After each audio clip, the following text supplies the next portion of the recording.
All right, gang, so let's wrap this up here. Chapter 51, coming out of the end. This is the very last bit. The very last story you hear about Jeremiah is this very one. And this is the last part of the reading and maybe a 2-minute lesson or I don't know, there's a lot. So there's the chapter 25 bit, right? You got to go back before the 50 and 51 to the first part of the prophecy about the last one that's a big Jeremiah. So this is how it all ends. We've heard it. The broad walls of Babylon shall be utterly broken, and her high gates shall be burned with fire. The people will labor in vain, and the nations because of the fire, and they shall be weary. That is how it ends. Now, actually it ends, thus says the Lord of hosts. The broad walls of Babylon shall be utterly broken, and her high gates shall be burned with fire. The people will labor in vain, and the nations because of the fire, and they shall be weary. Right. That's verse 58 in full. All right. Verse 59 is the last little bit you hear about Jeremiah's life. I believe this is the last check where he is. We know he's in Egypt at the check before this. The word which Jeremiah the prophet commanded Seraiah the son of Neriah the son of Maaseiah when he went with Zedekiah the king of Judah to Babylon. Oh no! So this is when he went when either Jeremiah or one of these people, right, went with Zedekiah the king of Judah to Babylon in the 4th year of his reign.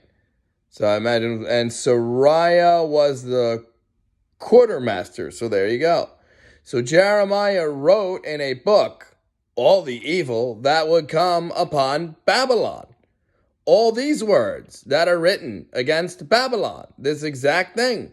And Jeremiah said to Seraiah, when you arrive in Babylon and see it and read all these words, then you shall say, O Lord, you have spoken against this place to cut it off, so that none shall remain in it, neither man nor beast, but it shall be desolate forever. Now it shall be, when you have finished reading this book, that you shall tie a stone to it and throw it out into the Euphrates. Then you shall say, thus Babylon shall sink and not rise from the catastrophe that I will bring upon her, and they shall be weary. Reiterating what he says at the end of verse 58. Thus far are the words of Jeremiah. That is the last we find out about it. He sends some letter by way of this guy Seraiah. The word which Jeremiah the prophet commanded Seraiah, this guy, the son of Neriah, the son of Maaseiah, when he went with Zedekiah to the king Zedekiah the king of Judah to Babylon in the 4th year of his reign. So this Seraiah the son of Neriah goes with Zedekiah the king of Judah to Babylon in the 4th year of Zedekiah's reign. And Seraiah was a quartermaster, so Jeremiah wrote in a book all the evil that would come upon Babylon. All these words that are written against Babylon. And Jeremiah said to Seraiah, when you arrive in Babylon and see it and read all these words, then you shall say, O Lord, you have spoken against this place to cut it off, so that none shall remain in it, neither man nor beast, but it shall be desolate forever.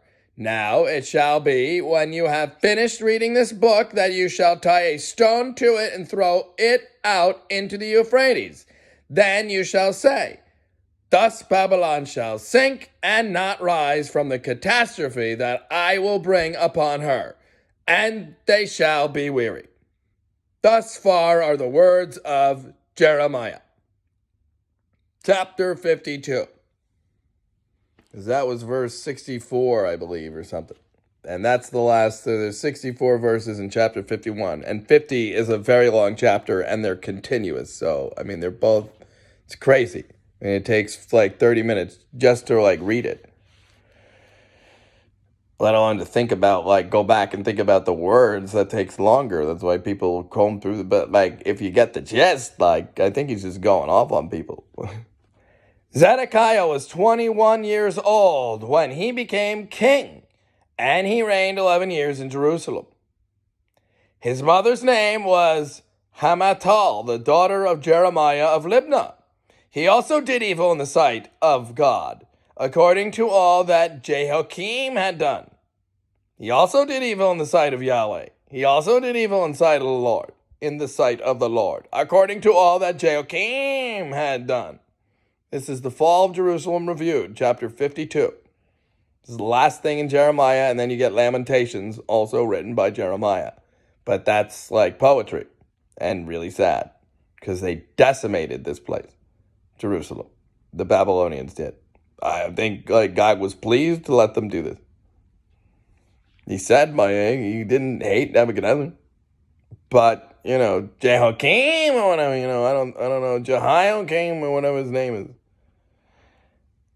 Zedekiah was 21 years old. So that's the backstory to chapter 52. 6 minutes in, and here we go with the reading.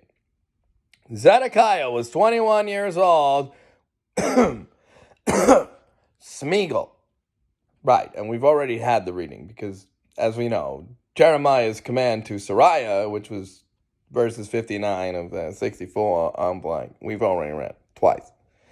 Zedekiah was 21 years old when he became king, and he reigned 11 years in Jerusalem. His mother's name was Hamutal, the daughter of Jeremiah of Libnah. He also did evil in the sight of the Lord, according to all that Jehoiakim had done. For because of the anger of the Lord, this happened in Jerusalem and Judah, till God finally cast them out from his presence. Then Zedekiah rebelled against the king of Babylon. Which was first, no more mistakes, Now it came to pass in the 9th year of his reign, in the 10th month, on the 10th day of the month, that Nebuchadnezzar, king of Babylon, and all his army came against Jerusalem and encamped against it. And they built a siege wall against it all around. So the city was besieged until the 11th year of King Zedekiah. By the 4th month, on the 9th day of the month, the famine had become so severe in the city that there was no food for the people of the land. Then the city wall was broken through, and all the men of war fled and went out of the city at night by way of the gate between the two walls, which was by the king's garden, even though the Chaldeans were near the city all around. And they went by way of the plain. But the army of the Chaldeans pursued the king, and they overtook Zedekiah in the plains of Jericho. All his army was scattered from him. So they took the king and brought him up to the king of Babylon at Riblah in the land of Hamath. And he pronounced judgment on him. Then the king of Babylon killed the sons of Zedekiah before his eyes. And he killed all the princes of Judah in Riblah. He also put out the eyes of Zedekiah. And the king of Babylon bound him in bronze fetters and took him to Babylon and put him in prison till the day of his death. Now that's Zedekiah. The other guy fared a little better, but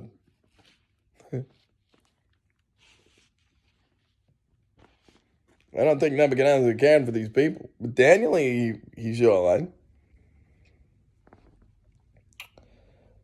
Verse 12 of chapter 52, the last chapter of Jeremiah. Here we go. So this is during the fall. So we've gotten up to there. We know what happened to Zedekiah. He also put out the eyes of Zedekiah, and the king of Babylon bound him in bronze fetters, took him to Babylon, and put him in prison till the day of his death. Now in the 5th month, on the 10th day of the month, which was the 19th year of King Nebuchadnezzar, king of Babylon. All right. Nebuchadnezzar, the captain of the guard. No, this is Nebuzaradan. Nebuzaradan, the captain of the guard, who served Nebuchadnezzar, king of Babylon, came to Jerusalem. This is Nebuzaradan.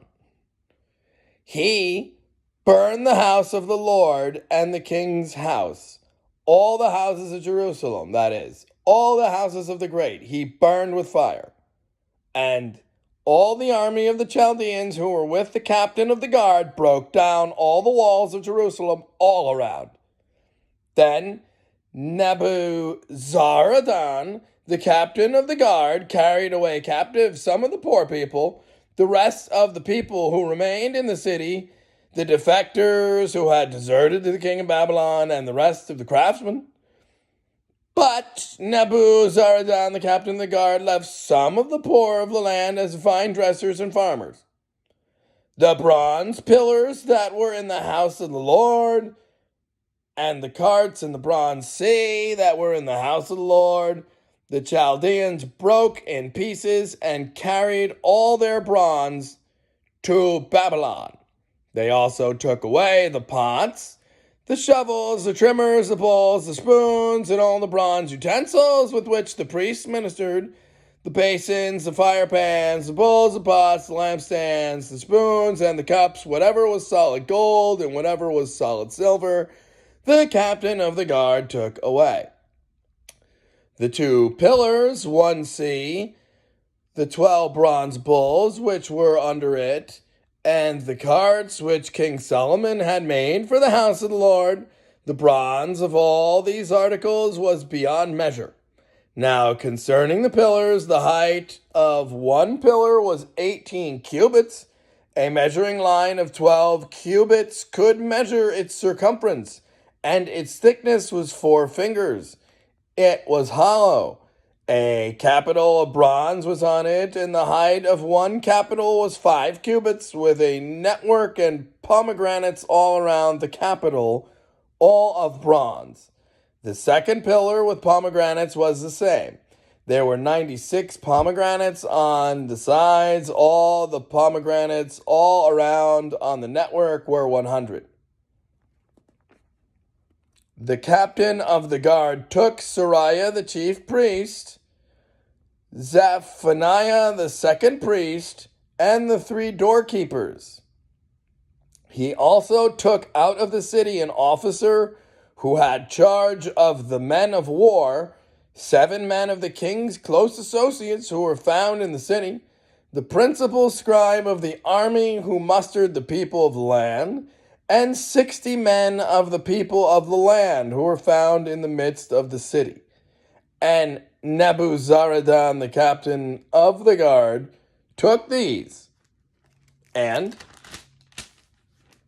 brought them to the king of Babylon at Riblah. Then the king of Babylon struck them and put them to death at Riblah in the land of Hamath. Thus Judah was carried away captive from its own land. These are the people whom Nebuchadnezzar carried away captive. In the 7th year, 3,023 Jews. In the 18th year of Nebuchadnezzar, he carried away captive from Jerusalem 832 persons. In the 23rd year of Nebuchadnezzar, Nebuzaradan, the captain of the guard, carried away captive of the Jews 745 persons. All the persons were 4,600. Now it came to pass in the 37th year of the captivity of Jehoiachin, king of Judah, not Jehoiakim or Kim, or I think it's like his cousin or something, or like his dad, or maybe it's the same guy, but it's one of them. There's like 2 Jehoiakins, there's an upper and a downer, and they're both bad, right? And then there's the other guy who already dead. Now it came to pass in the Zedekiah, and then there's Jehoiakim, but then there's Jehoiachin, right? This is Jehoiachin, all right, not Jehoiakim. You see, it's like a little different. Now it came to pass in the 37th year of the captivity of Jehoiachin, king of Judah, in the 12th month, on the 25th day of the month. Now it came to pass in the 37th year of the captivity of Jehoiachin, king of Judah, in the 12th month, on the 25th day of the month, that Evil-Merodach, king of Babylon, in the 1st year of his reign, lifted up the head of Jehoiachin, king of Judah, and brought him out of prison. And he spoke kindly to him and gave him a more prominent seat than those of the kings who were with him in Babylon. So, fair enough. So Jehoiachin changed from his prison garments, and he ate bread regularly before the king all the days of his life. Thereafter, of course. And as for his provisions, there was a regular ration given him by the king of Babylon, a portion for each day, until the day of his death, all the days of his life. And yes, that you read that right. Evil Merodach, king of Babylon, in the first year of his reign, lifted up the head of Jehoiachin, king of Judah, and brought him out of his prison. And he spoke kindly to him and gave him a more prominent seat than those of the kings who were with him in Babylon. So Jehoiachin changed from his prison garments, and he ate bread regularly before the king all the days of his life. And as for his provisions, there was a regular ration given him by the king of Babylon, a portion for each day until the day of his death, all the days of his life. And yes, you heard right. Now it came to pass in the 37th year of the captivity of Jehoiachin, king of Judah, in the 12th month, on the 25th day of the month. If that's, we don't know, does he mean the Jewish calendar? Then it's not Christmas. But in the new calendar, the 25th day of the 12th month is Christmas. That evil Merodach, Evil-Merodach, king of Babylon. And that's Awil Marduk, Awil-Marduk. And I think it's probably that one, and they just call him Evil Merodach or something. Awil Marduk, king of Babylon, whoever that one was. It's in the 37th year, so I think that's the guy that comes between Nebuchadnezzar and, his grandson who, sees writing on wall. I think it's probably that one, but I'm not certain. But anyway, that is Jeremiah, and of course it ends where it begins. How lonely sits the city that was full of people. How like a widow is she who is great among the nations. The princess among the provinces has become a slave. She weeps bitterly in the night, her tears are on her cheeks. Among all her lovers, she has none to comfort her. All her friends have dealt treacherously with her. They have become her enemies. Judah has gone into captivity, under affliction and hard servitude. She dwells among the nations, she finds no rest. All her persecutors overtake her in dire straits. The roads to Zion mourn because no one comes to the set feasts. All her gates are desolate. Her priests sigh, her virgins are afflicted, and she is in bitterness. Her adversaries have become the master, her enemies prosper, for the Lord has afflicted her. Because of the multitude of her transgressions, her children have gone into captivity before the enemy. And from the daughter of Zion, all her splendor is departed. Her princes have become like deer that find no pasture. Her princes have become like deer that find no pasture, that flee without strength before the pursuer. In the days of her affliction and roaming, Jerusalem remembers all her pleasant things that she had in the days of old, when her people fell into the hand of the enemy with no one to help her. The adversaries saw her and mocked at her downfall. Jerusalem has sinned gravely, therefore she has become vile. All who honored her despise her, because they have seen her nakedness. Yes, she sighs and turns away. Her uncleanness is in her skirts. She did not consider her destiny, therefore her collapse was awesome. She had no comforter. O Lord, behold my affliction, for the enemy is exalted.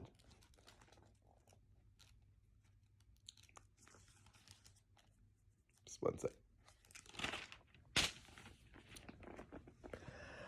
The adversary has spread his hand over all her pleasant things, for she has seen the nations enter her sanctuary, those whom you commanded not to enter your assembly. Speaking back to God, those who you commanded not to enter into your assembly. All her people sigh, they seek bread, they have given their valuables for food to restore life. See, O Lord, and consider, for I am scorned. Is it nothing to you, all you who pass by? Behold and see if there is any sorrow like my sorrow, which has been brought on me, which God has inflicted in the day of his fierce anger. From above, God has sent fire into my bones, and it overpowered them. He has spread a net for my feet and turned me back. He has made me desolate and faint all the day. The yoke of my transgressions was bound. They were woven together by God's hands and thrust upon my neck. God made my strength fail. The Lord delivered me into the hands of those whom I am not able to withstand. The Lord has trampled underfoot all my mighty men in my midst. God has called an assembly against me to crush my young men. The Lord trampled as in a winepress the virgin daughter of Judah. For these things I weep. My eye overflows with water, because the Comforter who should restore my life is far from me. My children are desolate because the enemy prevailed. Zion spreads out her hands, but no one comforts her. The Lord has commanded concerning Jacob that those around him become his adversaries. Jerusalem has become an unclean thing among them. The Lord is righteous, for I rebelled against his commandment. Hear now, all peoples, and behold my sorrow. My virgins and my young men have gone into captivity. I called for my lovers, but they deceived me. My priests and my elders breathed their last into the city, while they sought food to restore their life. See, O God, that I am in distress. My soul is troubled. My heart is overturned within me, for I have been very rebellious. Outside the sword bereaves, at home it is like death. They have heard that I sigh, but no one comforts me. All my enemies have heard of my trouble. They are glad that you have done it. Bring on the day you have announced, that they may become like me. Let all their wickedness come before you, and do to them as you have done to me, for all my transgressions. For my sighs are many, and my heart is faint. That is the first lamentation. There is a second, third, fourth, and I think fifth, and that's it. That's the book of Lamentations, written by Jeremiah, who's still complaining about his treatment and his affliction, and yeah, I mean, it's definitely post, once he got to Egypt. But it seems like he even gets back to look and back at the city and write this. But you don't necessarily know that, but I mean, some things are so specific as to what the hell happened to those people, his peers, who the rest of Jeremiah is about, not the last bit with this thing, like his life, like back then, and how those people get carried away by Nebuchadnezzar and Nebuzaradan and all them. And they burn everything, and they kills everything, but at some point in the future, the tides will turn, and even Nebuchadnezzar won't care and will sneer mightily. right along with his buddy Daniel and anyone who listened to Nebuchadnezzar when he said, Daniel's God, the God of the Jews, Yahweh, is the God of the gods, and you better never forget it, and I have decreed it to all of the empire. And I'm fine with that, and you better be too. And that was then, the golden head guy. But then from there, you got Persia, you got Greece, you got Rome, you also got probably the Roman Catholics, and you got the Reich, and you got the, other, people who are in the occult who just like pound and patch stuff with the, this empire, that kingdom, and the French, or the British, or whatever. But really, I think, we know we got the Roman Catholics here, but then, but then there's the clay, and I think that's strange clay that's mixed in with that cement there. But then also, it could be, taking whatever it is, I bet it's, strange clay mixed in with the Reich, and, then they team up, and then they trample, and then good night, Saigon. There's a rock come out of nowhere, bashes you in your brains, stuff like that. But that's not Jeremiah, that's his counterpoint, Daniel, a couple years later, who refers to Jeremiah when he wrote down 70 years from then is when you'll get back. So that's when he was alive to see it. So he does come a lifespan later. I don't think they would have overlapped very much, if at all. Savvy? All right, well, there's your lesson. That is in full a very long episode 9, and I will go back and compile it into its own thing, and also just 2 links with 4 and 4, because it's 8 videos or something at this point, or at least 7. All right, well, goodbye. Blah. Hey, please don't do that. Hey, and check out the parables. We've got the parables playlist. I'm up to 16 of them, plowing through them. Jesus stuff, not the whole earth one and how it harkens back to the Nebuchadnezzar one. Not that one, not the Daniel crap. But Jesus is in both, that is true. But then he's the Son of God, and God created light first, right? And then through him, all other stuff, when saw it was good, but somehow it ties back to science. And it doesn't quite match up with, the earth isn't even around to the 3rd day, so why do you try to match it up to 24 hours when the earth is without form, null and void, and just part of the waters of space until the 3rd day? And yeah, the sun is created after the plants or whatever the thing, but really when you think about it, I think it's not quite, maybe he's just discussing the order in which he discussed how he would tackle certain problems when he created it.